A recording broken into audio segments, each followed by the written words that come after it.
જય જય શ્રી રામ, જય શ્રી કૃષ્ણ, જય માતાજી, કૃષ્ણ સદા સાહિત્ય. હું કનૈયા મહારાજ ઉર્ફે નીતિન રાજગોર. મન કી બાત આ બધાએ ઘણી વખત સાંભળી હશે. આજે મારા દિલની વાત કહું છું. દિલ કી બાત.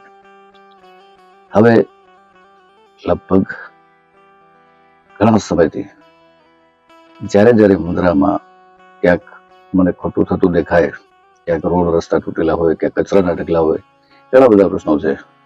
વરસાદના પાણી ભરાણા હોય ત્યારે હું એના વિડીયો બનાવી અને નાખું છું, એટલે મને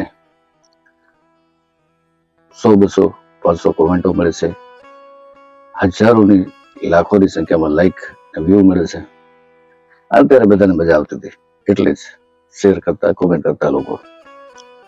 એ જ વ્યક્તિ હું અત્યારે ઇલેક્શન લડી રહ્યો છું એટલે હું ખરાબ થઈ ગયો.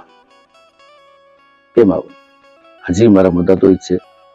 મારી લડાઈ કોઈ પણ પક્ષ કે વ્યક્તિ માટે નથી. મારી લડાઈ ભ્રષ્ટાચાર વિરુદ્ધ છે. બ્રાહ્મણ છું, પાકો હિન્દુ છું, છતાં લોકો ખાલી કોંગ્રેસ પક્ષના મેન્ડેટ ઉપર લડી રહ્યો છું એટલે હું શું દેશદ્રોહી થઈ ગયો? શું નથી, પણ લોકો મને કહી રહ્યા છે યાર આ પાર્ટીમાં ક્યાં ઉભા રહ્યા. હવે આમ જ થશે તો લોકો ધીરે ધીરે લડવાનું બંધ કરશે, એટલે વિપક્ષ નબળો પડશે. આજ તો ઈચ્છે છે લોકો વિપક્ષ મજબૂત હોવો જોઈએ. હું હારું કે જીતું એ ગૌણ બાબત છે. મારી લડાઈ હંમેશા ચાલુ રહેશે. પણ હાજુ એક વાત, ઘણા એમ કહેતા હોય છે કે વિપક્ષ મજબૂત જોઈએ, તો એક વખત ભાજપને મોકો આપો ને વિપક્ષમાં બેસવાનું,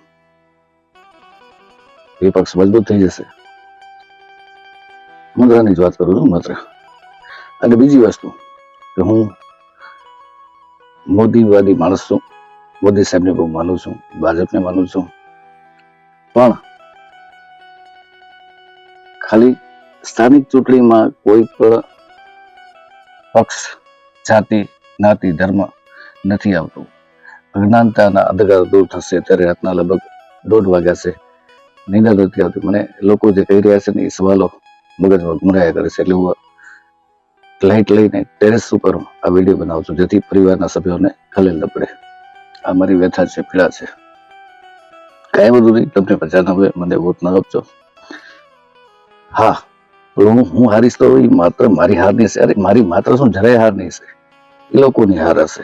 જીતીશ તો એ લોકોની જીત હશે. હું હારું પછી તું મારી લડાઈ ચાલુ રહેશે, વિડીયો બધા રહેશે. એઝ એ બ્લોગર તરીકે ચાટું કરી મારામાં નહીં આવે. આ વસ્તુ મારું સ્ટેન્ડ ક્લિયર છે.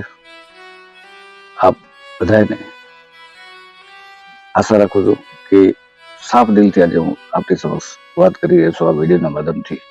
જો આપને આ વિડીયો ગમ્યો હોય તો લાઈક કરજો, શેર કરજો, જેથી અણસમજણ, ગેરસમજણ જે પણ હોય એ દૂર થઈ શકે છે.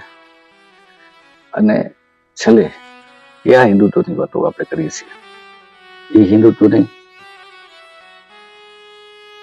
કે મોટાભાગના ગાયોના કારખાના કેટલાક મોટા સત્તાધીશોના છે. ઘણી બધી વાતો છે. અમુક વાતો વિડીયોમાં કહેવાય એમ નથી. ઘણાના કપડા ઉતરે એમ છે. તો ઠીક છે, જે હોય. પણ હું કોઈ રાષ્ટ્ર વિરોધી નથી, દેશદ્રોહી નથી. માત્ર હું ચૂંટણી લડી રહ્યો છું. એક વ્યવસ્થાનો ભાગ છે. હારીશ કે જીતીશ એ ગૌણ બાબત છે. જય હિન્દ, જય ભારત, ભારત માતા કી જય.